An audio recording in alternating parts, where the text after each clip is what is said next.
شفاء لروحي وحبل المتين ورحمة قلبي وحصن الحصين. شفاء لروحي وحبل المتين ورحمة قلبي وحصن الحصين. وأمن حياتي وخير الدليل إذا تهت يوما مع الحائرين. فقرآننا هدينا والحبور وبشر يسلي الفؤاد الحزين. وفي الليل عند احتلاك الظلام سيبزغ منه الضياء. أعوذ بالله من الشيطان الرجيم. بسم الله الرحمن الرحيم. الحمد لله والصلاة والسلام على رسول الله وعلى آله وصحبه ومن والاه. Amma ba'du. Biz ilgirki saatlik derslerimizde ehli kitabınınki kılmış etmişlerden peygamberler kelse gerçi olanın kitaplarına şeriatlarına zıt gep kılmagan şolanın şeriat kitaplarındaki mezmunun aynısını epkegen bolsumu bulanın o peygamberlerin ba'sini inkar şekilde ba'sini öldürgen şekilde muamele qilganligini, gözünü yo'qotganligini, Allohning kitoblarini cho'rib tashlaganligini bilib turib, uningga boqmaganligini so'zlab o'tgan. Ondan ilgirki darslardami ahli kitob tushib ketgan ig'ir xatolikları o'tkazgan tarixiy millat xarakterlik jinoyatlarni tilga olgan. Ahli kitap şu işlarni nimaga asosan qiladi? O'zlarini ahli kitap deb turib, samaviy dinning egilari deb turib, payg'ambarga ergashmasa, payg'ambarlar aytgan ilohiy ta'limotlarga ergashmasa, kitoblarni cho'rib o'tgan bo'lsa, kitobga ergashmasa, nimaga ergashgan bular? Desa, bugungi darsimizda buning xulosasi yakunlanadi. Biz bugungi darsga qadam olishdan ilgari, ya'ni shu ilgirki mazmunlarga bir qaytish to'g'ri keladi. Biz darsimizning bosh taraflarida zamindagi insonning vazifasining boshlanish haqidagi Odam alayhisolamning qissasi haqida azroq to'xtalgan. Alloh subhanahu va taolo Odam alayhissalatu vassalamni zamindagi xizmatini boshlash uchun qisqa muddatlik bir tajriba davrini boshdan o'tkazib, undan keyin zamirga tushagan. Shu qisqa muddatlik tajriba mazgilida Odam alayhissalom va uning jufti bo'lgan Havo alayhissalomga shaytonning qanday dushmanlik qilganligini iblisninki. Buni ko'rib o'tgan biz. Shuni bilan zamonga tushgan vaqtida Alloh subhanahu va taolo tarafidan Odam alayhissalomga va Odam alayhissalomning avlodlariga shaytonlarning ular bilan mangu jang mujodala qiladiganligi, davomli urush holatida ekanligini, ularning dushmanligining 1 minut 1 sekund to'xtab qolmaydiganligini eskartganligini ham o'qib o'tdik ilgirki oyatlarda. Yani qulna bitu ba'dukum aduwwun li ba'd degan oyatlarda biz shuni o'qidik. Endi biz keyingi mazmunlarda Odam alayhissalomning davridan keyingi ta bugungi kunimizga qadar yashagan ummatlar ichidan mushu dinga eng nachar muomala qilgan, pozitsiyasi eng pasif bo'lgan boshqalarga ibrat o'qidak bir holatlar beshiga kelgan millatlardan Banu Isroilning qissasini boshlab bugunga kelgandik. Biz bugunga qadar nurg'un bularning o'tkazgan tarixiy xatoligini deb bilib, bu zotni nimaga ergashgan insonlar bular? Desa, bularning ergashgan narsasi dal Odam alayhissalom zamonga tushirilganda eskartilgan insonning abadiylik avvalan va oxiran dushman bo'lgan iblisga ergashgan insonlar bular. Bularni davomli ozdirayotgani iblislarning bularning quloq tubida o'qishlari. İblis davomli o'qiydi, davomli so'zlaydi. Maydon o'qiydi, jarayonni o'qiydi, o'zining afsa hilmikrlarini o'qiydi, bular buni anglaydi. Yani ki o'qiydi deganimiz pek keng ma'nolik so'z. Ya'ni iblisning davomli tashviqoti bu. Bugungi oyatda dal bularningki ergashgan narsaning şu uluduğanlıqını, şu oğanlıqını bizge ifadalab Allah subhanahu wa ta'ala Sura Baqara'nın 102. ayetinde ne deydi? Estaizu billah vettaba'u ma tatlu'ş-şeyatînu ala mulki Süleyman وما كفر سليمان ولكن الشياطين كفروا يعلمون الناس السحر وما أنزل على الملكين ببابل هاروت وماروت وما يعلمان من أحد حتى يقولا إنما نحن فتنة فلا تكفر فيتعلمون منهما ما يفرقون به بين المرء وزوجه وما هم بضارين به من أحد إلا بإذن الله ويتعلمون ما يضرهم ولا ينفعهم وَلَقَدْ عَلِمُوا لَمَنْ اشْتَرَاهُ مَا لَهُ فِي الْآخِرَةِ مِنْ خَلَاقٍ وَلَبِئْسَ مَا شَرَوْا بِهِ أَنْفُسَهُمْ لَوْ كَانُوا يَعْلَمُونَ deb bizga bularning asli ezish sababi, xatolikqa tushib ketish sabablarining qaynoqlarini Alloh subhanahu va taolo bu oyatda so'zlab va mushu oyatdagi bularning ezishiga tub sabab bo'lgan inson va jinning shaytonlarininki o'tkazgan bir bo'lak ishlarini, bir bo'lak nayranlarini İnsanlar dünyası ötküzüp atkan. Bunun bir küçük misaldan birine bugünkü derste Allah subhanahu wa ta'ala bizge berdi. Dedi ki bu ehli kitaplar, yani Banu İsrail şeytanlar deydi. Süleyman aleyhisselamның devrinde bulağı okup bergen narsalarga geçti. Yani şeytanlarning vasvasasiga geçti insan. Biz bayatında ötkünümüzde insan jinden bo'lgan şeytanlar üzlüksiz harekette. Yani insan özününki şu şeytan bilen boğan, iblisle boğan can haletini unutmasak gerek. Maya davatqınımı şu, bulan az doğan nesi şu. Bular şunun kendine geçip gitti. Endi bu şekilde vaqtda biz bazı ehli kitapninki bazı bir iftira töhmetleri var. Bugünkü ayet Allah subhanahu wa ta'ala bularning ezish manbasini so'zlagandan boshqa, bularning yeni bir iftirasını, yeni bir töhmetlerini, Allah'ın peygamberlerine tutkan pozisiyelerini, peygamberlerine bakkan közlerini bizge köz tuturladı. Süleyman aleyhisselam Allah'ınki peygamberi, Banu İsrail'den çıkan Davud aleyhisselam'ın oğlu. Allah Süleyman aleyhisselam'ın duasına binaen Süleyman aleyhisselam'a hiç kimge birilmegen mülük ve hiç kim birilmegen iktidarlarını, nimetlerini ata qilgan. Şunun qatarından birisi Süleyman aleyhisselam'ni öz qavmiga padişah qilgan Allah subhanahu wa ta'ala. Qushlarning tilini anglaydigan qilgan, hatto shamollar, jillar uning buyruq bilan ishlaydigan bir holatlarni, uning ne'matlarni uningga bergan. Endi Süleyman aleyhissalatu vesselam bir padişah bo'lg'achqa o'zining qavmiga va buningki bayatni degandek Allah bergan nurg'un nimalar bo'lg'achqa, alohida ne'mat sahibi bo'lg'achqa Yahudiler özünün peygamberi hem padişahı olgan.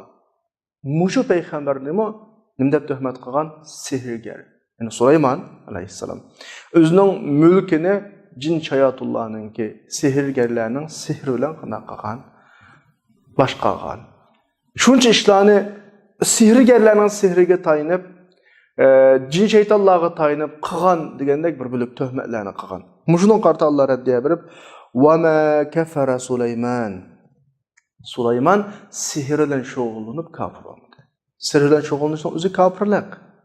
Ama Süleyman sihirle şoğullanmadı. Bunun bir tarihi cereyanı var. Sözleyimiz Seltürk tefsiride. Ama şeytanlar kafir oldu. Kişilerge sihirini ügetkini şeytan davattı. Şu devrimizde en köp taqalgan musibetinin birisi sihirgerlik. Bugün günümüzde mi var sihirgerliğinin ahvalları? Kişilerin közünü bağlap, emeli olmayan, real olmayan neslerini real şekilde körüstüp hayran kaldırdı insanları. Turupla bir tal dollarını neçe onğa köpeytip etken meselen. Bazı kolunun yengilliki, maharatla kılıvatkan bazı bir tenteripiyege münasılık, mesela dağının üstünde mengeş, degandek har xil bir hareketler oldu bu ameli, bu çınıqış arqılıq, məşq qilish arqılıq meydan qılğan. O başqa, amma kişilərin közlərini buyab, yəni kişilərin közlərə bolmagan ameli reallıqda yüz verməydigan işlərini bolğan şəkildə görürsüdügan. Məsələn, xalqның kallısını üzüb ötüdügan. Əməl xalqның kallısı əməliyyat üzülməydi, köz bağlanırdı. Közgə üzülgəndə görüldü, əməliyyat üzülsə qaytına ulaş mümkün emas ki onu. Bir tal qağaz pulunu bir neçə onğa köpəytib çaçıdığan məsələn o anda dollar qağaz pullarını bir neçə onğa köpəydirəydigan iş olub qalsa, xalqның aldıda numur gözlüb, uyun qoyub xalqdan pul yığıb yaşamay şu pulni ko'paytib xaylisi buldigan nima? Buni tushunish kerak. Ammo bizning ko'zimizga shunda ko'rinyapti-ku, amaliyat unda emas. Oxirida qolib qoladiganini bir tal qog'oz bo'ldi. Bunda ahvollar o'z davrida eng taraqqiy qilgan mezgillar. Sulaymon alayhisalom rivoyatlarda deyishicha, shu sehrgarlarningki hammasininki kitoblarini, yoki sehr moddalari, sehr qurollarini kelib ko'mib etgan. Sulaymon alayhisalom vafot qilgandan keyin ash ko'mgan yerdan, taxtining ostidan bu narsani chiqarib, mana Sulaymon sehrgarlardan qilib tikamasin bu ishlarni. Sehrgarlarga tayinib tikamasin bu o'zining mulkida. Bu shamollarning nimda buning gapini anglaytki, jinlarning buning gapini anglaytki, hayvonlarning tilini nimda bilibki desak, bu asli sehrga tayinib tikamasmi deb qilgan tuhmati bor. Biz de bu vaqtda so'zlamadik, Banu Isroilning o'zining payg'ambarlariga qarata Adam tilga elishtinmi qo'rqadigan tuhmatlar bor payg'ambarlarga qarata qilgan. Davud alayhisalom buni qilib tikan, Sulaymon buni qilib tikan. Hatto payg'ambarlarni zina qildi degandek, haroq ichdi degandek har xil ayblar bilan ayblaydi endi bular. Bu qadar darajada bir xil pes holatga tushib qolgan bir millatda o'zining payg'ambarlariga shu ko'z bilan boqadigan millat. Bunda bir ayetleş olgandan keyin Qur'on Sulaymon alayhisalomni oqlab deyotdi. "Va ma kafara Sulayman, walakinna shayatin kafaru yuallimuna an-nasa as-sihra." Kishilarga sehr o'rgatadigan shaytonlar kafir bo'ldi. Sehr o'rgatadigan shaytonlar. İnsan jindan bo'lgan shaytonlar. Ammo Sulaymon sehr o'rgatgan sehrga emas. Sulaymondaginin hammasi Alloh subhanahu va taolo ato qilgan ne'mat degan shaklda Sulaymon alayhisalomni aqlidi. Ondan keyingi oyatga kelgan vaqtda biz oyatga tushishdan ilgari menda bir voqealikni so'zlash to'g'ri keladi. Hozirgi Iroqning Furat daryosining bir tarafiga to'g'ri keladigan Babylon bir shahar bor, Babul shahri. Shu shaharda o'tgan danglik bir voqealik bor. Ya'ni o'zini farishta deb atagan yoki farishta deb atalgan ikki kishilarga sehr o'rgatgan bir voqealik bor. Hozirgi oyatda shu tilga olinadi. Bularning ismi Harut va Marut. Bular boshqalarga sehr o'rgatishning oldida nima deydi? Biz bir imtihon, Alloh seni biz orqali sinaydi. Sen bizdan sehr o'rgansang kofir bo'lsa, sen kofir olma. Deydi, buni ko'z oldiga elib, men o'rgansak deb ülgüsünü cüret qilganlarga o'rgatadi. Kishilar bulardan sehr o'rganib, ayolning o'tirini ayiradigan, masalan, kishilarga ziyon zahmat yetkazish yoki foyda manfaat akilish maqsadlan bir ishlarni qiladi. Alloh subhanahu va taolo mush ishni mush oyatda tilga elayotdi. Endi men bu qismning oyatni tarjima qilishdan ilgari sizlarga demoqchi bo'lgan tarafim mufassir ulamolar hozir men so'zlagan mush voqealikda ikki xil tushunishda. Ikki xil tushunishni sizlarga so'zlab o'tay. Bu ikki xil tushunishning atrofida nurg'un voqealik qissalar bor. Chunki ilgirki payg'ambarlarga munosabatlik, ilgirki ummatlarga munosabatlik masalalarda Tavratdami, Injildami bo'lgan nurg'un hikoya, cho'chak hikoya qissalar kitoblarga nurg'un xato o'ydirma voqealiklar qanaqib ketgan kirkitib qolgan. İslam ulamolaridan nurg'unlari bu voqealiklarni o'zining kitoblariga bilib bilmay kirgizib qolgan, bilib bilmay so'zlab qolgan ahvollar. Buni biz Isroiliyat deb ataymiz. Ana shundan musulmonlarimizga bunday voqealiklar bilib bilmay taqab ketgan ahvollar bor. Shu biz shundan saqlanish uchun boshqa voqealiklarni bo'ldi ortiq so'zlab o'tamaymiz. Faqat ulamolarningki o'tirib qo'ygan rajih deb qaralgan ikki ko'z qarash qaysi bo'lsa o'zimiz tarjih qilish to'g'ri bo'ldi. Ikkini so'zlab o'tmoqchi. Mushu hozirgi voqealikka nisbatan. Bir xil ko'z qarashda bu ikkisi farishta bo'lib, Alloh subhanahu va taolo insonlarni sinash uchun bu ikkisini zamonga tushirgan. Bular insonlarga shuni o'rgatmoqchi. Ya'ni dunyodagi yaxshi yomonlik hamma ishni Alloh yaratdiqliq. Yaxshi yomonlik imkoniyatlarini Alloh qo'yganlik sabablarini. Bir odamning yaxshilikni tanlab, yaxshi yo'lda mang'ishi, yomonlikni tanlab, yomon yo'lda mang'ishi bir insonga nisbatan bir sinoq. Bulumuş şu şekilde sihirden ibaret bir kupur amelini imtihan yüzünden dünyaya hep düşken. Bulardan insanlar sihir öğrenişinin aldığı bularını eskertken. Ama insanlar öğrengen şundan kafir olgan, ahiretteki özünün nasibisinden kurup kalgan. Bu şekilde düşünsek buldu. Kur'an bizge muşuşlik bayan kılırdı. Yeni bir xil Çöncedeki ulemalarının ne bir xil ulemalarının çöncesi olsa bu ikisi periştemez. Harut, Marut isimlik atalmış üzüne perişi dep atıvagan iki mahluk. İki insan. Tabii ki cemiyette muşta sihirgerliklerle şoğulanılgan adamların köpüncesi dini tonga orunu aladı. Biz etrafımızda kuruvatımız. Sihirgerler emniyeti kapır olsun mu? Üzüne palanı ahunun, palanı karın ve pukunu maksum. Dep cinkeşler köpünce muşun nam bilen, muşun kıyafet bilen hakka salah şekilde bir salih adam süptüde oturup çıkıdı. Bu ikisi öz vaxtıda özüne perişte dep atıvagan. Emniyette Allah buluğu hiç qanday bir sihir çürgüzge emas. Bu ikisi özü sihirge. Allah çürgen sihir emas. Bu ilahi sihir emas. Bularının ki biz degen bir fitne, bunu kafir olma dep kuyup ügetkini bularının ki başkalarının aldıdaki özünden bir salihlik kıyafetini saklaştırgan sahtipezlik. İnsanlar bu ikisinden sihir ügengen emniyette meyli sihir qana näse olsun dünyada Allah'ın izni seçiş olmaydı. Fakat sebep netice meselesi Allah sebepni yarattı, neticeni bile yarattı. Muşuna oş mesele, akide meselesi de bu xil şekilde bayan kılındı. İki xil göz qaraşqa binaen biz bu ayetni iki xil tercüme qılımız. Muş noktani mesela eskert üçün tercüme qılmay turib manasını söz aldım. Qalğan münasibetlik mazmunlar inşallah tefsirden axırda çıxdı bizim dersimizin jarayan. Hazır faqat tercümege düşüşümüz yani. Davatudaki baştan kileyli Süleyman kafir olmadı ama şeytanlar insanları sihir ögütüp kafir oldu. Birinci xil göz qaraş bunu tercüme qılgan vaqtda ve Harut, Marut isimli Babuldaki iki periştege düşürülgen sihirini ögütüp kafir oldu insanlar. Bulanı ügetti insanlar deydi yani. Bu ikisi qandaq bir adamı ügetmekçi olsa deydi ki biz fitne kafir olma deydi. İnsanlar bu ikisinden her ayalının oturuna ayrıydıgan sihirini ügünetti. Halbuki bula əməliyyatı hiç kim ziyarət güzənməydi bula. İnsanlar sihir arqalıq faqat Allah'ın izniyle. Çünkü Allah dünyada yaxşılıq ve yamanlıqla hemmini yaratıp bunun sebeplerini yarattı. Bu qılğan işlerinin hemmesi Allah'ın məşiyetidir. Allah'ın ki bulağı bəgət imkaniyetidir sətdə işlər emas. Son qoğab getiş getməydi. İnsanlar xatırcam olsa buludu. Bula özüge ziyallıq heç mənfəət yox nəslərini ügendi. Bula biletdi.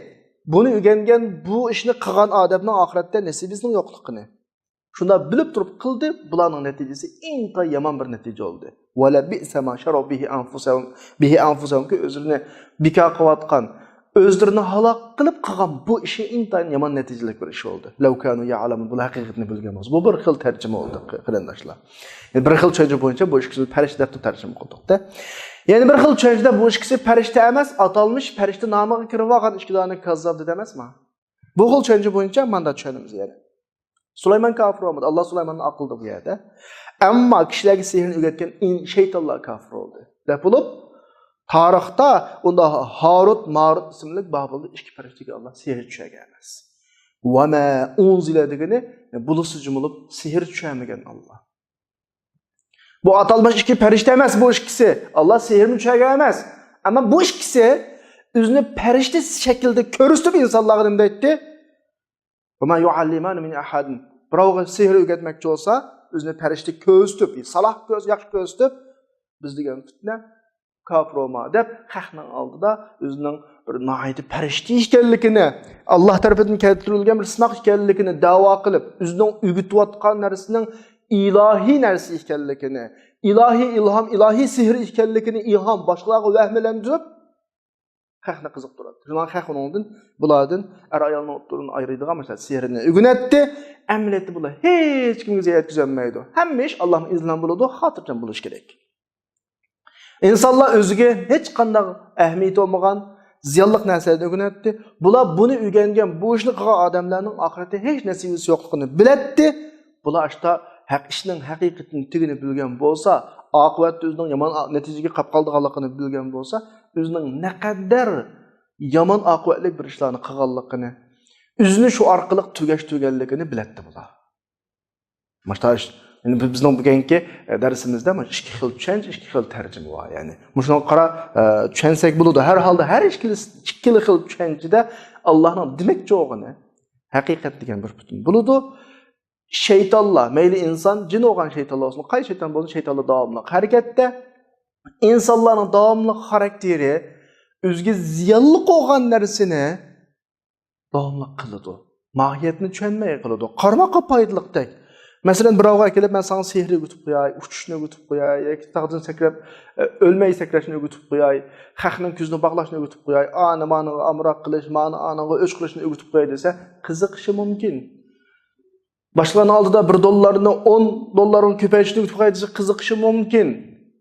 Əməliyyatda bu xil işlərlə şug'ullanğanlar dünyanın özüdə xar turmuş yaşaydigan da qarab baxsaq sihirgarlarning hech qaysi dunyoda yuqori o'ringa ega emas.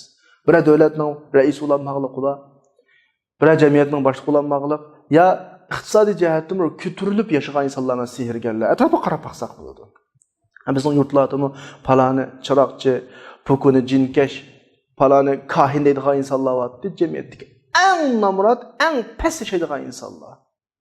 Bu noktanın düşünüş gerek emniyetli insan. Ama şunda olsun şunda açlığa kızıqıdığan bir taraf bu insanın. Demek ki Allah subhanahu wa ta'ala bu ayette. Hem de biz müfessirinin ki yani Ustaz Şa'ravi'nin ki bu ayet hakkındaki degen düşüncelerini anlap bütümüz. Davatıdı ki Allah subhanahu wa ta'ala bizge şunu haber berdi. Şunu depirvatıdı ki Yahudlardan bir bölük kişiler Allah'ın kitaplarını çöğürüp taşlap şeytanlar bulağı depegen geplerge geçti. Şeytanlarının vesveselerine geçti bular. Bir yerdeki taşlaş degenin karşısı ergeşiş degen buludu. Yani bir nersini taşlagan boğan bolsa, çokum yeni bir nersine ergeşken buludu. Bir nersine ergeşmeye de yeni bir nersini taşlamaydı. Yani bular yol menişta, yol tallaşta Süleyman Aleyhisselam'ın devredeki şeytanlar bulağı depegen, muşluğa köz etken yolunu tanladı bular. Muşluğa geçti bular. Lakin Allah subhanahu wa ta'ala bizge şunu düşündürmekçi ki, bizden şunu düşünüşümüz ne? Allah bir isteydi ki, muşu ergeşiş bugünkü kadar var. Ben xuddi ayetteki tılgılınıvatkan mesele muayyen bir zamana bağlanmagan. Bu mesele muayyen bir zaman bilen bağlanmagan meseledeki ifadesi var. Yani insanlar davamlık, müminler davamlık şeytanlar bilen canının içinde, insanların içindeki bir grup kişiler davamlık ergeşliğini şeytanlar oludu. Bizge bir vatqını bir örnek meselesi biz. Allah subhanahu wa ta'ala davatıdı bu ayette ula şeytanlar okup birdiğen nersege ergeşit deydi. Ma işpadige qaranglar, Arapça işpadige inçkilen qarasanlar, şeytanlar okup bəgən nersege ergeşti emas, şeytanlar okup birdiğen nersege ergeşti. Şeytanlar üzdüksüz okuydu. Üzdüksüz sözleydi, üzdüksüz deydi, bir yollarını körüstüdü. Adem Aleyhisselam'dan kıyametki kadar. Şeytanların hücumu toxtumaydı. Del Banu İsrail, del Yahudiler şunun ergeşip qalqan. Bugün gündümü şeytanlar okuvatıdı. Okuş degeni bir narsani bizga tushuntiryapti, bir narsani bizga da'vatıdı. Bizni bir yoqlarga aketmoqchi bo'lyapti. Yani bugun kundimi shu shaytonga ergishemse Banu İsrailga o'xshash yoki to'g'ri yo'lni, iymon yo'lini tanlamasa. Demakchi ki bu yerda Allah ama şeytanlar ko'rsatgan degan bo'lsa, o'qib degan bo'lsa tugatdi. Lekin bu yerda o'qiydigan o'qib pirvatgan yoki o'qiydigan, ko'rsatayotgan degan iboratni ish. Demak, cho'g'ri har zaman bor bu ahvol. Yahudilarning naq mushu bir xil tasavvur hadid naq maydonda badek tasavvur qilish nimish qadisa chunki bu vesveselerni şeytanlar üzlüksüz okuydu ta hazırlık kadar. Bunda şekilde ifadeleşi ben bayatın degandek nemenin delili edilse bula öz vaxtdaki şeytan okup durvatkan, şeytan bulup göz koyatkan işini tasdiqlagan bula. Endi şeytanlar kimler desek cillarning içindeki asileri. Cillarning içinden asileri mi ba, itaatçı müminler mi ba, bu haqda Kur'an'da başka ayetler mi ba? Surənin 11. ayetinde mi cinlar üzü hikaye kılıp bizning içimizden salihlar var ve ondan başkalar mı ba degan şekilde bir ayet kelgan. Yine şu surənin 14. ayetinde ve anne minnel muslimun ve minnel qasitun. Yaxşı musulmonlar va boshqalar degandek mazmundagi kelgan. Demak, jinning ichidami mu'min kofirsi bor. Jinning ichidagi mu'minlarning ichidami asiylar va itoatchilar bor. Endi shaytonlar Allohning yo'liga qarshi chiqqan jinning ichidagi bir bo'lak nimalar yo'ldan chiqqanlar. Yoldan çıqqanlar. Allah'ın menheciga qarşı çıqqan her qandaq adamni biz şeytan deb ataymiz. Meyli o insandan bolsun, cindan bolsun. Şunu Allah subhanahu wa ta'ala Sure En'am'da ve kezalike ja'alna likulli nabiyyin aduwan shayatinal insi vel cin. Biz her qana peygamberge insan cinnin şeytanlardan düşmanlarını kıldık deydi. İnsan cinnin Allah'ın yolu qarşı çıqqanlar hemmisi oxşa şeytan. Demek şeytan degen ne? Tushunish jihatda bir xulosaga kelsak, nima desa Allohning yo'liga qarshi chiqqan har qanday birsi, mayli inson bo'lsin, jin bo'lsin, o'xshash shayton. Endi oyatdagi vattaba'u ma tatlu shayatin ala mulki Sulaymon degani Sulaymon alayhissalomning davridagi shaytonlar bularga ko'z tutmagan. Bular davomli o'qib turadigan, deydigan gaplarga ergashgan bo'ladi deydi. Bularning vaqaligi o'z vaqtida yuz bergan. Bugun kunda uzluksiz bo'lyotdi biz bilan. Bizga o'xshaydigan insonlarning orasida yuz beryotdi. Endi Mishal Sulaymon alayhissalomning davriga tatib qoldi bu masalani. Sulaymon alayhissalomning podshohlik hikoyasi, o shaytonlarningki hikoyasi nima desa, shaytonlar payg'ambar alayhissalom kelishdan ilgari Allah subhanahu wa taala bularni osmon buyruqlarini anglash imkonida qilgan. Bular osmonga chiqa oladi. Osmondagi buyruqlarni, malaikalar insonlarga zamonga olib chiqadigan buyruq anglaydi. Zamanı uçuyduğun buyruqlarını. Buyruqlarını anlagan deyin ki malaikalardan alıdığan buyruqlarını anlagan deyin ki bularını özlerininki küpür kattavaşlarına yetküzetti. Bazı yalgan hurafatlarını bununla koşattı. Bazı gibi rast köpüncüsü yalgan çıkarttı bu gaplarınki. Bazı gibi rast bazı. Allah subhanahu wa ta'ala muşunu hikaye kılıp Sure En'am'ın 121. ayetinde ve inne şeyatkine la yuhuna ila evliyaihim liyujadilukum. Şeytanlar özlerinin zimindeki dostlarına aşta gaplarni yetkizib deydi ayetning mazmunida. Yani Kur'an tushdan ilgari şeytanlar o'g'irlikcha anglab olaydi. Bu şu vaqtdagi ummatdagi masala. Endi payg'ambar alayhissalom o'rgatilgandan keyin bularning hammasi cheklandi. Şeytan özünün xurafatlarını Resulullah'ın yollariga yoki Qur'oni Karimga qo'ymaslik uchun ma yo'lining qiyomatga qadar sap-sap, pak-pakiz, sap holatda saqlanib qolish uchun Alloh buni chekildi. Shaytonlar Rasululloh o'rgatilgandan keyin chiqamas bo'ldi. Mushuni shaytonlar jinlar o'zi hikoya qilib Sura Jinninki 9-oyatida nima deydi? Va anna kunna naq'udu minha maqa'ida lis-sam'. Biz ilgari osmonda o'tirib anglay olaydik deydi. Faman yastami'ul an yajid lahu shihabar rasada. Hozir hamda kim bir narsa anglamoqchi bo'lsa, uni kuzatib turayotgan yulduz onu so'qidi, uni o'ldirdi degandek mazmun, uni cheklaydi degandek mazmun. Ya'ni shaytonlarningki ilgari osmonda o'tirib, osmondan zamonga ijro qilinish uchun tushadigan narsalarni anglash bir o'rin yo'lyapti, anglaydi mashta. Ama Kur'an tushgandan keyin Allah subhanahu wa ta'ala köydürgüç yulduzlarni u yerga avatdi. Shayton shunda anglashga urinsa, osmondan tushadigan vahiylarni, bularni köydürib tashlaydigan bir yulduzlar bularning ustiga tushadi. Shunlashqa unda avam xalq osmondagi unda kuyayotgan, quyruqli, uchayotgan bir yulduzlar bo'ladi. Buni ko'rsa, Allohningki din dushmanlariga atgan o'qiyasi shaytonni o'ldirgan gapni bizning aramizda taqoqliq. Yani mesela kishilarning kalasiga kirib qolaqliq bu masala. Hatta bularni şeytanı köydürdigan o'q, şeytanga etilgan yulduz degandek bir anga keltirilib bulaqliq. Yani Allohningki din dushmanlariga etilgan o'qiyas degandek shakl keltirib bulaqliqda. Bu endi şeytan bu.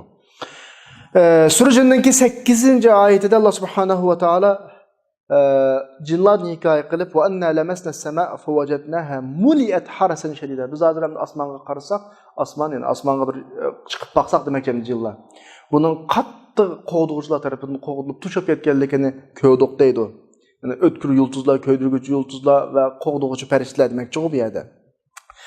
Yani 10-oyatda mush suraninki va anna la nadri asharun urida biman fil ard am arada bihim rabbuhum rashad. Endi bugungi kunda biz zimindagi kishilarga yaxshilik, yomonlik iroda qilindimi yoki Robbi ularga yaxshilik iroda qildim, buni bilmaydigan bo'lib qoldik deb jinlarninki elishib qolganligini tilg'ilyapti. Yani osmon masalalari, osmon so'zlaridan bir xabar qoldi jinlar hozir. Yani bu yerdagi ish shaytonlarga elishib qoldi. Chunki ular hamda o'g'irlikcha anglamaydigan bo'lib qoldi hamda. Shunlashqa osmondan yaxshilik tushamdi, yomonlik tushamdi buni bilmaydi shaytonlar, jinlar. Endi mush yerdagi bayatma o'qigan bir oyat bor, Sura Jinning 8-oyati. Qur'oni Karimning mush oyatdagi ifodasi intayin nozik ifoda bo'lgan. Qarasak va anna lamasna as-samaa lemesne sema degeni asmanı siladık degan gap. Şu asl lug'at ma'nosi. Bu ifodadan biz bir narsani tushunamiz. Endi xuddi bular osmonga chiqqanda osmonga yetgan. Shu darajadagi yiqilishib silg'odek yerga yetgan deydi. Allah subhanahu va taolo mush holatda, ya'ni Yahudlarninki Sulaymon alayhisolamning davrida shaytonlar ularga depirayotgan sehrga ergashganligini, ziyonliq foydasiz narsalarga ergashganligini tilg'ilib ketib o'tib, Sulaymon alayhisolamning mushuning hammasidan qanday qilmoqchi, aqlamoqchi bo'lyapti mush holatda. Bu shakldan gapimni. Biz masalalarni shaytonlarning shu vaqtda qilmish etmishlarini so'zladik ya hozir hammani. Oyat bunda aytadi: "Vattaba'u ma tatlu shaytun ala mulki va ma kafara Sulaymon" deb gapning oxirisidan shayton Sulaymon alayhisalom kafir bo'ldi degani, shaytonlar shu vaqtida uni buni osmondan akirib, o'zining zimindagi kufr kattavashlariga yetkazatdi, ziminda sehrgarlik ovib ketgan, jinkashlik, chiroqchilik ovib ketgan, kahillik ko'payib ketgan. Yahudlar bununla ergashgan, bununla. Ammo Sulaymon bu ishlarni qilmagan. Yahudlar ashta o'ylaydi Sulaymon alayhisalom. Chunki shu vaqtda shu ish taqab ketgan. Buni ham Yahudlar biladi. Yahudlarning o'zi shunga ergashganlik. Ammo Sulaymon alayhisalom bu ishlardan nima? Pak. Yani asli mantiqiy bo'yicha bo'lgan vaqtda Alloh subhanahu va taolo shaytonning hikoyalarini Sulaymon alayhisalomni uni taqatmoqchi bo'lgan kufrdan aqlashdan ilgarilam maxsus so'zlash kerak edi. Lekin Alloh subhanahu va taolo bu yerda kufrlik degan bir tuhmatni Sulaymon alayhisalomdan aqlamoqchi bo'ldi. Shaytonga ergashgan har qanday inson buni isbotlamoqchi bo'ldi. Bu yerda dediki: "Va ma kafara Sulaymon, valakinna shaytona kafaru." Kafirog'ini Sulaymon emas. Sulaymon kafir olmadı degani o vaqtda keng taqalgan o sehrlar bilan shug'ullanmadi. Sulaymonning qilgani sehr emas, ammo shaytonlar kafir oldi. Shu sehr bilan shug'ullangan kishilarga sehrni o'rgatgan shaytonlar kafir oldi da'votidir. Ya'ni demak bu yerda kufrni taqat qilgan shaytonlar amaliyotda.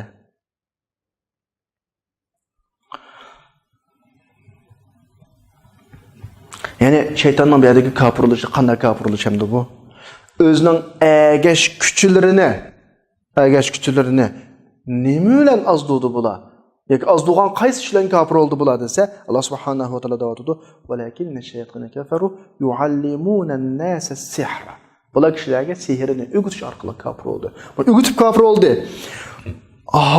Babildagi Harut, Marut ikki farishtaga tushirilgan sehr. Men bayatni tushundirgan birinchi tushunch bo'yicha quvvati ma kitobning ma tafsirininki mufassiri. Şu bunca zihnlarını şu bunca tutma. Birinci tushunchani Harut bilan Marut ikkisi ikki farishta. Alloh sinoq uchun tushirilgan. Bu xil shakl tafsir qilyapti. Babildagi Harut, Marut ikki farishtaga tushirilgan sehrni o'rgatdi ular. Ma ikki farishta Allohdan kelgan bir imtihon sinoq bo'lib, har qanday bir odamni o'rgatmoqchi bo'lsa nima deydi? Biz degan fitna, kafir bo'lma, ammo insonlar o'rganadi bu ikkisini degan oyat bayatimiz oxirigacha qana qildi, o'qib o'tdi. Bu hikoya bu qanday hikoya? Buni bir qaytadan deyish to'g'ri keladi-da. Yine başdan kelsak, Yahudlar Alloh subhanahu va taoloning va'dalarini tashladi. Sulaymon alayhisolamning davrida shaytonlar bularga o'g'itib qo'ygan deb bergan sehrlarga ergashdi bular. Bular endi Sulaymon alayhisolamning davridagi butun mush sehrgarlikning hammasini, shaytonlarning amallarining hammasini sehr shaytonning amali deb kelib, ashunga nisbat o'rgatmoqchi bo'ldi endi. Yani bu sehr bu da. Bütün Sulaymon alayhisolam davrida yuz bergan ishning hammasi sehr demoqchi bo'ldi bular hozir. Ama Sulaymon alayhisolam Allohning bergan nurg'un ne'matlar vatdi. Shamollarni boshqarish, hayvonlarning tillarini anglash, jinlarni ish qilish qatorliq bir buncha ne'matlar var. Buni sehr deb qarquyuq atib etmoqchi bo'ldi, deb tuhmat qilmoqchi bo'ldi. Yani Yahudlar kishilarga shuni vahmilan demoqchi bo'ldi. Kishilarning vahmisiga xiyoliga shuni kirgizmoqchi bo'ldiki, Sulaymon alayhisolam tutgan yo'limiz sehr yo'li deb. O payg'ambar emas deganda gap endi. Shaytonning yo'li deb bunda shaklda boshqalarga ko'rsatmoqchi bo'ldi. Alloh subhanahu va taolo Sulaymon alayhisolamni mushu yolg'ondan aqlamoqchi oyatda. Sulaymon alayhisolamga payg'ambarlik kelgan vaqtida Alloh subhanahu va taolo shuni talab qildiki, undan keyin hech kimga bermaydigan bir mulk talab qildi Sulaymon alayhisolam. Buni sura Satninki 38-oyatida bunu şekilde bayan kılındı. Qala rabbighfirli ve habli mulkan la yanbaghi li ahad min ba'di innaka antal wahhab. Ya Rab, meni mag'firat qilsla. Mağa menden keyin hech kimga berilmaydigan bir mulk berib duo qildi. Shuni bilan oyatning oxirisida fasakharna lahu riha tajri bi amrihi. Biz shamolni bo'ysundik, shamol Sulaymon alayhisolamning buyrug'i bilan mangadi.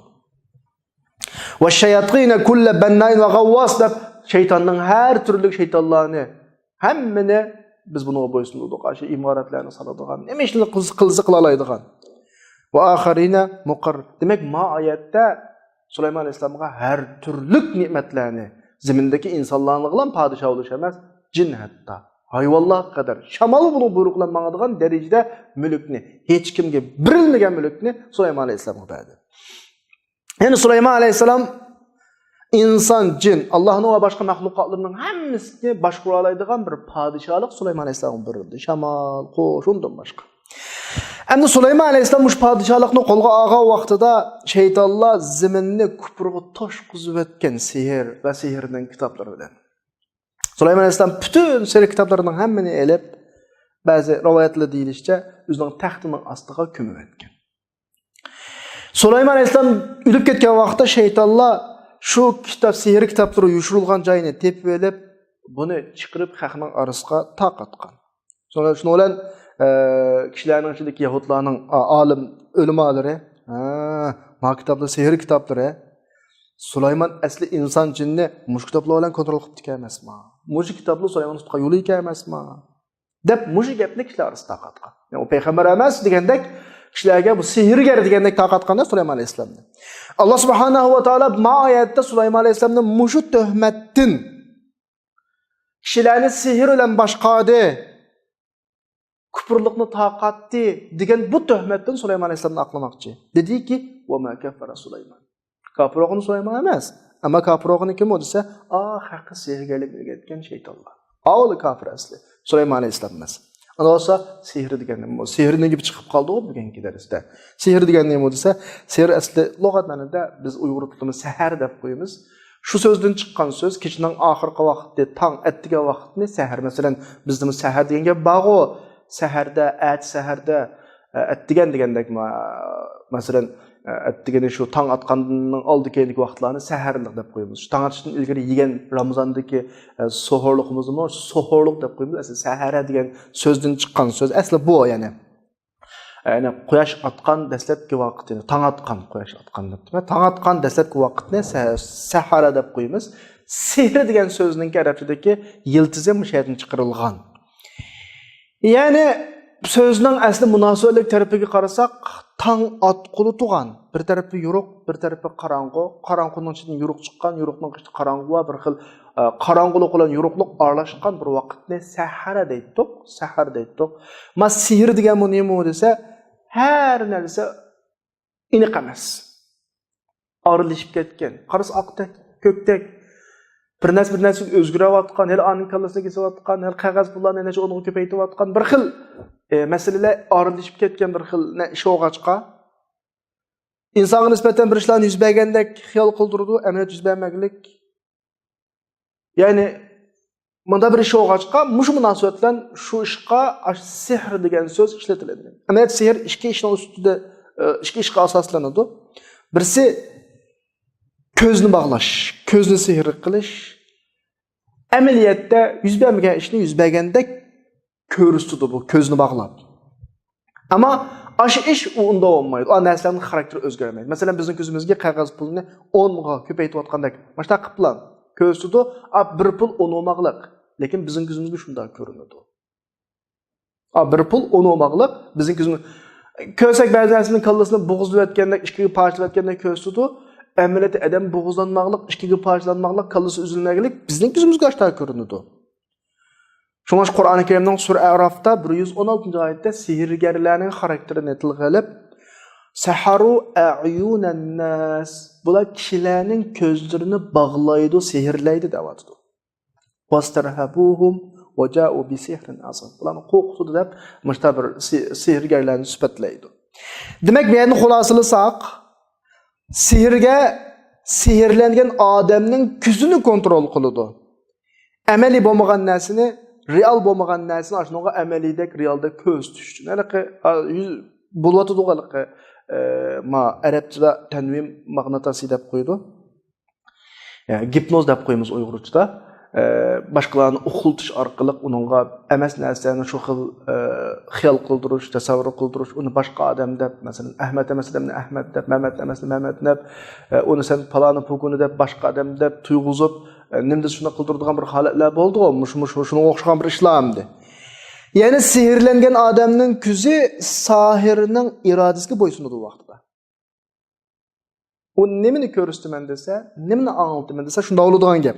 Demək hem de sihir bir xiyal qıldırış, bu həqiqətə məsələn, xiyal adamı tuyuldan bir xil tuyğu.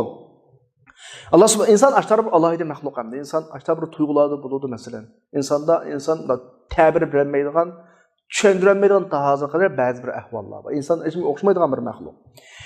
Yəni Sur Tahanın 66. ayətdə Musa aleyhisselamın ki, devrdeki Firavun'un sihirgerliğinin bazı ahvallarını tilgilip qala bel alqu fa iza hibaluhum ve isiyuhum yukhayyalu ilayhi min sihrihim annaha tasha. As Firavun'un sahirleri, sihirgerleri kollarındaki ağamçılarını, tayaklarını şuna taşlasa, bularning qilgan sihristin manasıyla bir xil məngvatqandek xiyal qılınatdı deb bir xil adamga xiyali tuyğu burdu. Əməliyyatda o ağamça hidan bolmaydı. O quluğa taşlagan tayaq yoki hasa hidan bolmaydı sihirgerlininki. Demek Kur'an'da sihirgerlerinin qılgan işini Allah subhanahu wa ta'ala xiyal qılındı degandan dedim o Musa aleyhisselamның aldidagi o hidan mangmaqlıq, lekin manganda xiyal qılındı.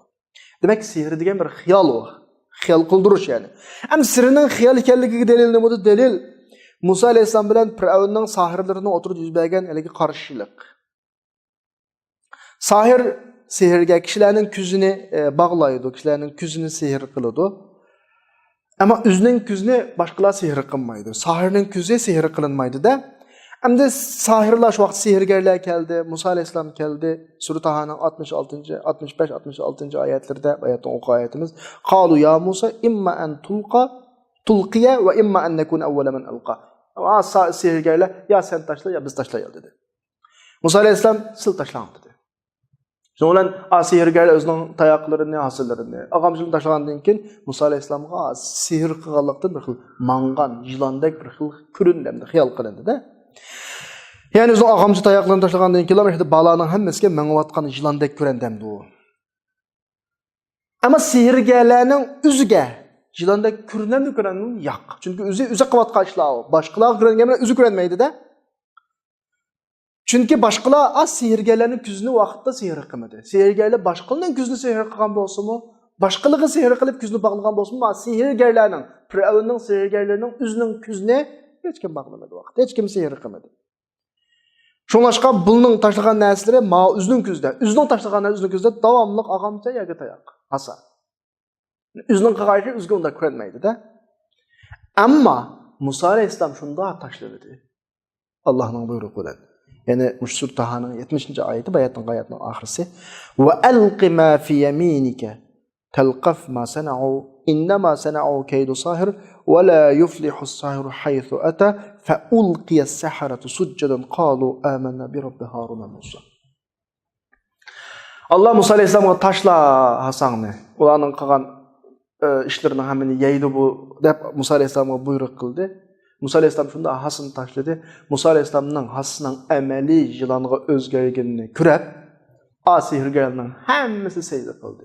Çünkü ula xəxinin küzünü bağlayan bilən, bunun küzünü heç kim bağlamaqlar.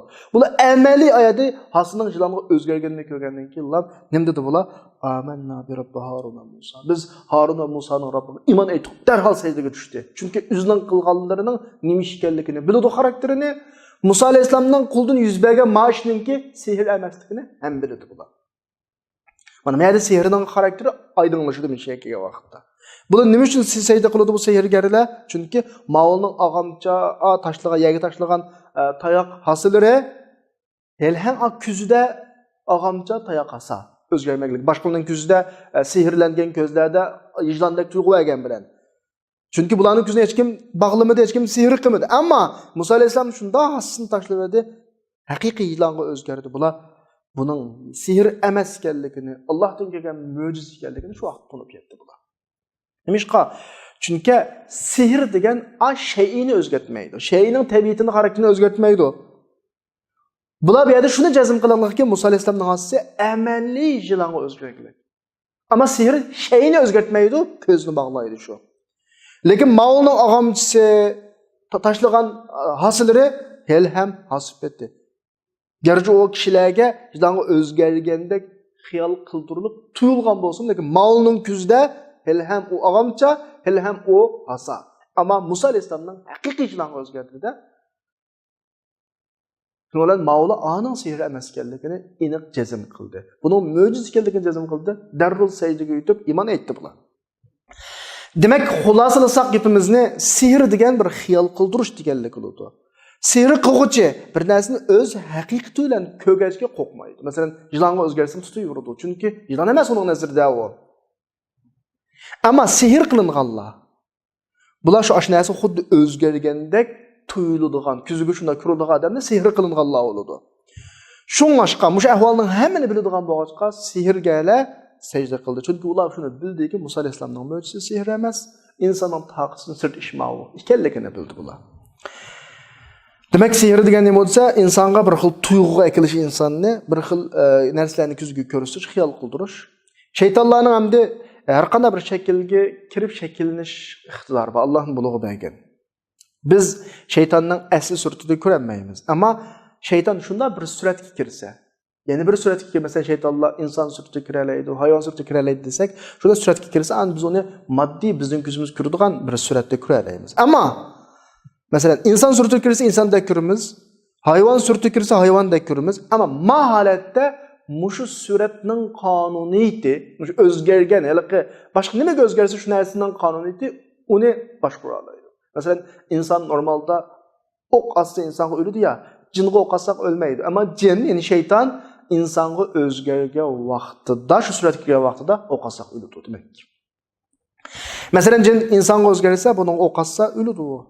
Hayvanın suratiga kirse, mashina bilan uni besib tasvatsa ölüdü. Çünkü az suratga kirgandan keyin, boshqa bir narsaning suratiga kirgandan keyin buni normal dunyo qonuniydi. Uni vaqti boshqa olaydi vaqtida. Onun hükümranlık kılalaydı. Ama o şunlaşka cinninki başnasının suratiga kirmay qolib qolishdan sira. İlla kirse, shundan ham kiriblam, necha sekundda yushunib oladi. Chunki boshqa suratga kirsa, bexatar olmaydi.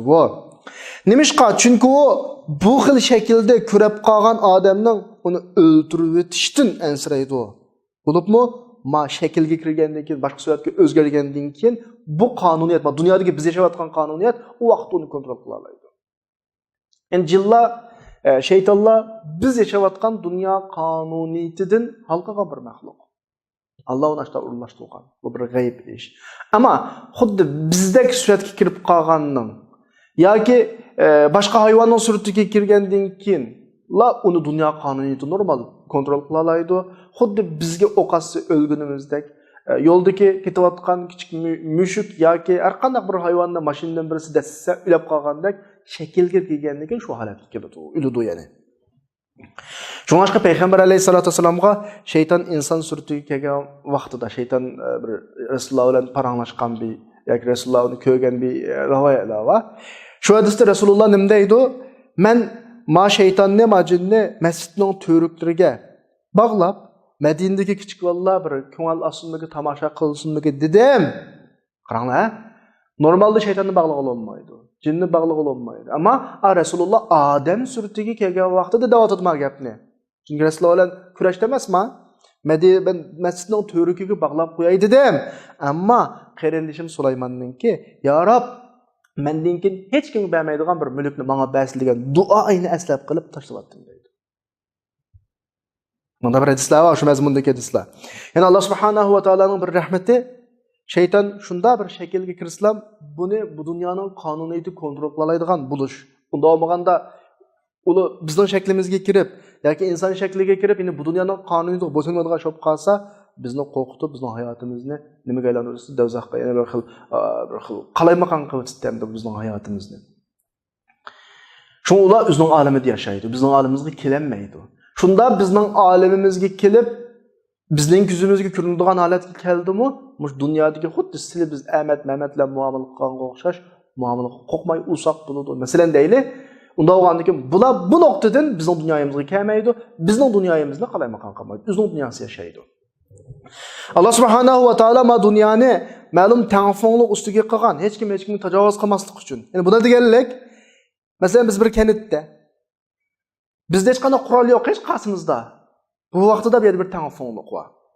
Yoki hammadan da qurol bor, ya'ni tangfonlik bor. Ammo bir bilik turdi ba, bir bilik turib olmay qolsa, tangfonlik olmaydi bu yerda. Masalan bizning birimiz qurol bor. Bu shu qurolni igi ulashda men kanit ahlini mudofiya qilaman deb da'vo qilgan. Lekin bir mazgil o'tgandan keyin bu quroldan foydalanib kanit ahlini kontrol qilib, ularning ustiga har xil bojsiliqlarni selib, bunaqa qilgan bo'lsa, bu yerga tangfonlik buzdi. Alloh buni qabul qilmaydi. Jinlar dunyosi, shaytonlar dunyosi bilan insonlar dunyosining masalasi aynı masala. Ular öz dunyasi yashaydi, bizga chaqalanmaydi. Biz o'zimiz dunyosini ularga chaqalanmaymiz. Ammo ular shunda bizning dunyomizga keldimi, ma dunyoning qonuniyatiga bo'ysundu, xuddi bisimizni tutib, bir yerga bog'lab qo'yilib bo'lganda, uni bog'lab qo'yildi. Shunlar ular bizning dunyomizga kelmaydi ma nuqtadan.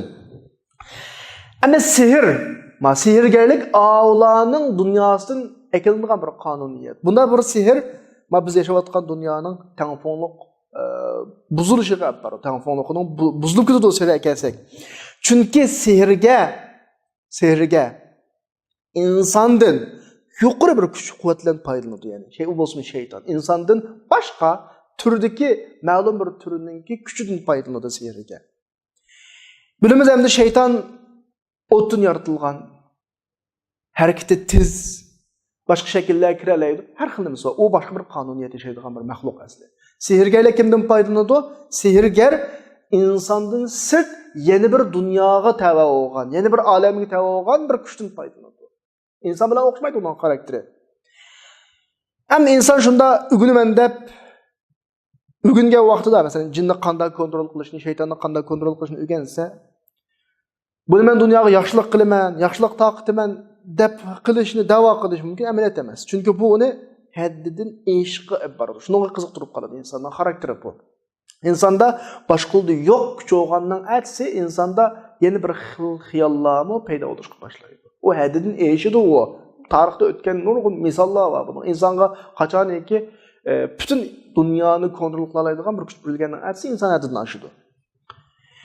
Dunyoning aminligini buzdigan narsa nima desa, kishilar orasidagi barobarlikning bo'lmasligi, kuch jihatda tangfonlikning bo'lmasligi. İnson ya'ni boshqalarni zulm qilib haddidan eshqi qodir bo'la oladigan, qila oladigan inson oldida butun jamiyat turolmasa uning oldida. Hech kim uning kuchi yetmasa, ma jamiyatdagi tangfonlik buzilgani shu. Alloh subhanahu va taolo bizga fursatlarni tangshashni maqsad qildi. İnsanlarning hammasiga ma'lum darajada kuchlarni tangpon shaklda tarqatdi. Nimishqa dunyoning amilligi tinchlik uchun. Aniga bergan qurolni ma'noga burdi, aniga burdi. Hech dunyoda mutlaq kuch sahibi bo'lmaydi. Boshqalarning hammasini to'liq bo'ysundira oladi. Chunki qarshi tarafda bunga qarshi ma'lum kuch bor, shuni bilan saqlanadigan gap. Ma'noga bergan mushni aniga biriklik. Shunlashqa bizga Alloh subhanahu va taolo bu oyat orqali nima deyotdi? Sizlar haddingizni oshmanglar.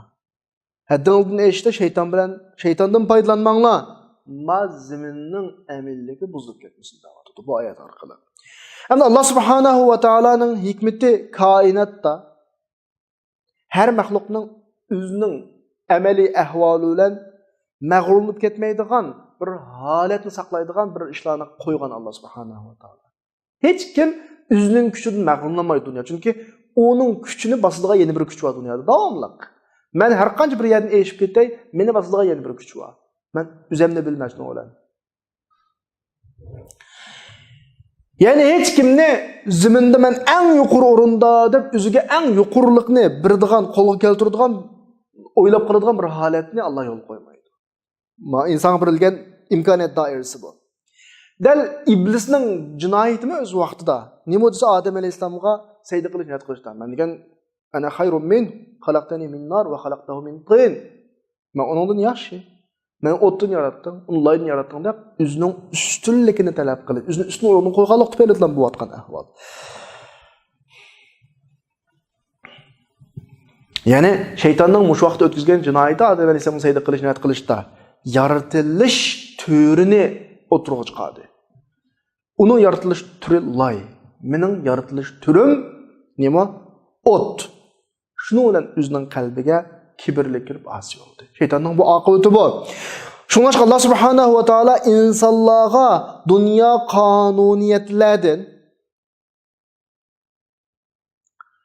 mushu yuqur turdagi mushu maxluq, şeytan maxluqni tuvan turdagi insondan iborat maxluqqa bo'ysundigan bir ishlarni shu vaqtda qilgan. Ya'ni jinni, malaikalarni insonga sajda qiladigan bir buyruqni bergan shu vaqtda. Bu orqali Allah subhanahu wa taolaning bütün maxluqatlarining hammasi Allah ularni turlardan ma'lum turda bir-biridan alaydi qilgan.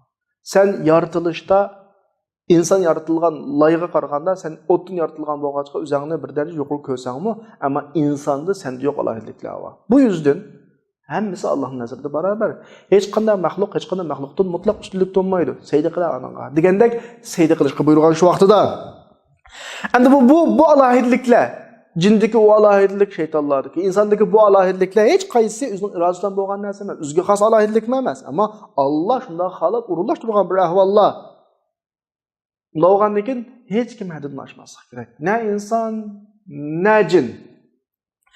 Şunun bilan Allah subhanahu wa taala Babılda ikki farishtani avatdi. Biz bayatning darsining oldida tushundirgan bir xil tushuncha bo'yicha ma'lumotda Harut Marut ismli ikki farishtani avatdi. Kishilarga ya'ni yuqori qatlamdagi turdan yaratilgan kimni jillarni tuvan qatlamdagi insonlarga bo'ysundiradigan sehrni o'tish. Chunki sehr degan nima bo'lsa, inson jinni boshqardi degan gap. İnsan jinni kontrol qildi degan gap. Alloh subhanahu va taolo mushu bir sinoq uchun mana shu ikkisini avatdi.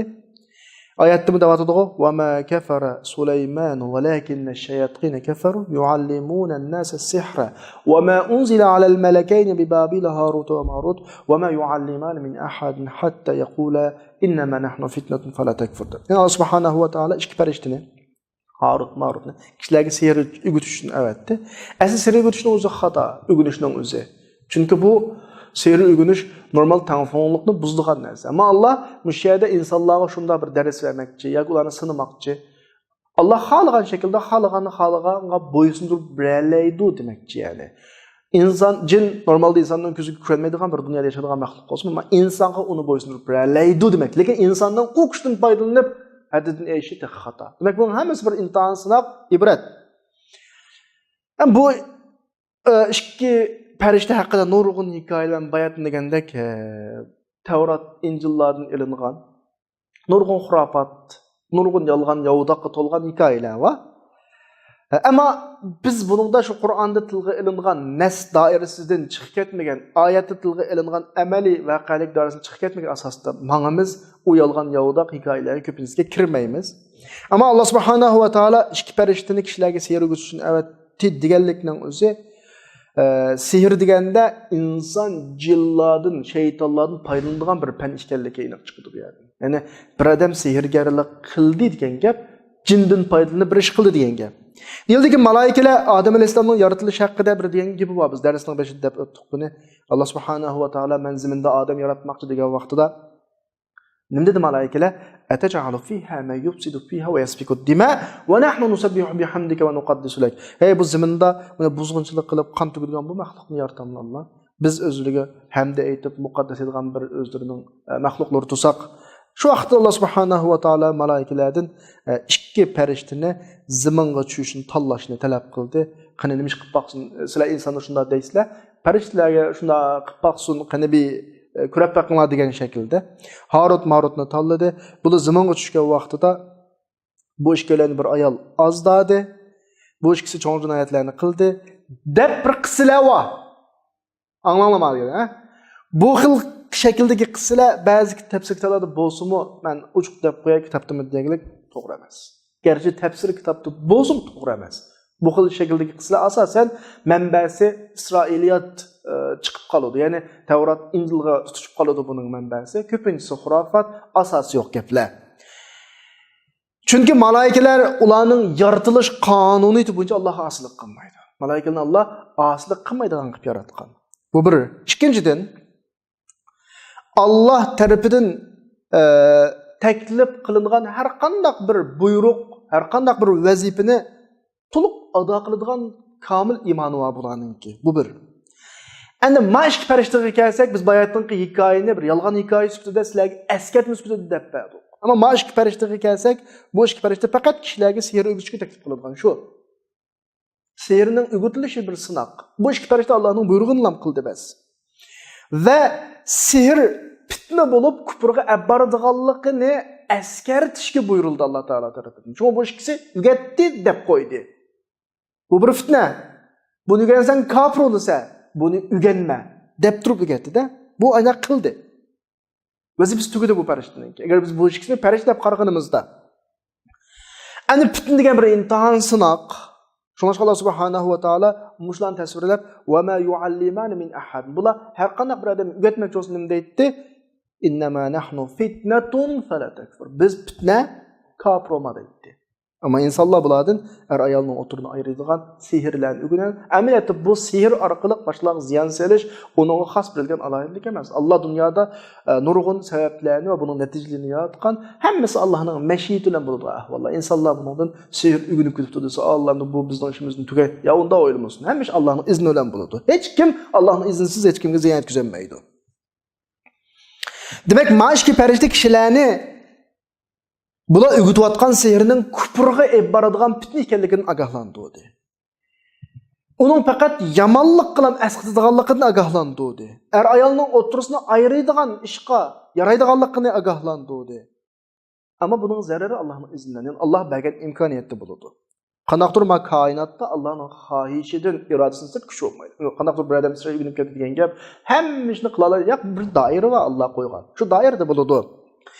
Andikin Allah subhanahu wa ta'ala oxirida davomlashtirib davatadi va yata'allamuna ma yadurruhum va la yanfa'uhum va laqad alimu laman ishtarahu ma lahu fil akhirati min xalaq va la bi'sa ma sharu bihi anfusuhum law kanu ya'lamun.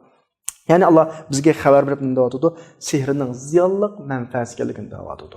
Endi biz oyatdagi mushu gapga qarab, atrofimizga qarab baqsaq bo'ladi. Alloh Qur'onda sehr ziyonli dedi, manfaati yo'q dedi. Endi atrofga qarab baqayli, tabiiyki sehrdan shug'ullangan odamga azaldan manfaat etganmaydi. Mayli jismoniy jihatda, mayli moddiy jihatda, ma'naviy jihatda.